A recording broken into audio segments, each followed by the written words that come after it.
Beloved, as we consider our brief discourse for this evening, Ecclesiastes chapter 3, verses 1 through 8 should be read in your leisure as a means of understanding a very simple principle. You are no doubt familiar with that passage where, in essence, the Bible teaches us that there is a season for everything and for every activity under the sun. We certainly recognize that we are in a season, so to speak, and that season may not necessarily change based on election results. It may not change because of the flipping of the calendar. Because of this pandemic and other events, we are in a season of uncertainty. We are in a season that is unprecedented. And perhaps we are in a season of judgment from our God. What do we do to survive and thrive in these times in which we find ourselves in? I want to suggest and hope that you will take heed that this is a time where we need to adapt, not only so that we can thrive, but so that we can enjoy mental health and less anxiety. Mental health professionals, epidemiologists in the medical field, have shared information consistently over the last few weeks. Number one, any sense of returning to business as usual should not be an expectation for people. We are at minimum, according to all of the experts, at least 3 years away from any sense of normal as we knew it. Which means if you are hanging your hat on the hope of pre-COVID realities, you've got a long and anxious road ahead. We must be ready to accept and to adapt to a new normal in every aspect of our lives. An example of this, both a historical example and a practical example of the need to adapt, can be seen in the Pony Express system. If you think postage is high now, it used to cost about $5 to send a letter. Prior to the technology that we have today, and certainly prior to mass transportation, the Pony Express system was created, and people may not recognize that it only lasted for a little less than 2 years.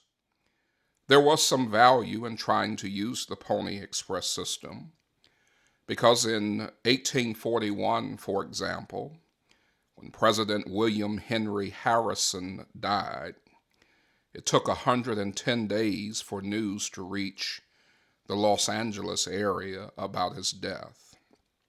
Because of the Pony Express that came along in 1860, time to travel or at least get information, mail, catalogs, messages, and newspapers from one coast to the other was about 10 days. But the Pony Express became obsolete when Western Union completed the transcontinental telegraph system. The telegraph system had proven to be an effective and efficient means of communicating information, whereas the Pony Express was expensive. It needed riders, horses, wagons, stations. Then it was subjected to being attacked by Indians. Animals and other things were problematic to riders. For this reason, it helped to further and promote Western Union's system of the telegraph. those who continue to rely on or at least hoped for the Pony Express system found it to be obsolete and an ineffective means of transporting information and communication. I use this example to say that there are times in which we hold on to things because of the value they have to us. But there are also times in which we must be prepared to make progress, and we must recognize that in order to thrive, in order to continue being efficient and effective, or to become more effective and more efficient, we must adapt to the changes that are around us and happening even if we do not desire those changes. In order for us to adapt to the changes that are before us as a result of this pandemic, we need to embrace technology, we need to be teachable people, and we need to align with other people, perhaps even young people, who can help us to become more integrated into a world that is fast changing and will not return to the standards, to the culture, to the things that we have been used to and comfortable with. We seek the way it was because we are competent with the skill set of yesterday's experiences. We are competent to know how to navigate yesterday's reality. We are competent because we are familiar with and accustomed to yesterday. And so we would think our anxiousness would go away if we can find a place of familiarity and resort to that which we know. What we will discover is that yesterday can no longer be, and we must embrace new things and new technologies in order to thrive. We are certainly in a season. This is a season of being redefined, a season of being renewed, a season to regroup, a season to refresh, a season to reset.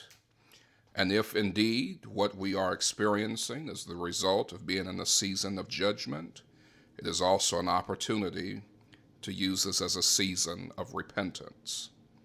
Nonetheless, we encourage you to thrive, not by holding on to the patterns and principles of yesterday's reality, but embracing the patterns and principles that will help you to thrive in today's time.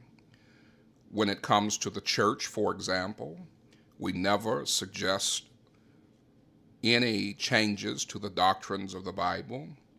We do suggest, however, that when it comes to the church, when it comes to any aspect of life today, that you accept that we can never go back to the way it was. The Pony Express no longer exists, but technology has allowed new ways of delivering information, and technology can be used by us to embrace a different way of life, to be more effective in our service to the Lord, and to be more efficient in reaching others for the cause of Christ. This has been another edition of A Few Minutes with the Minister, with words from the Master.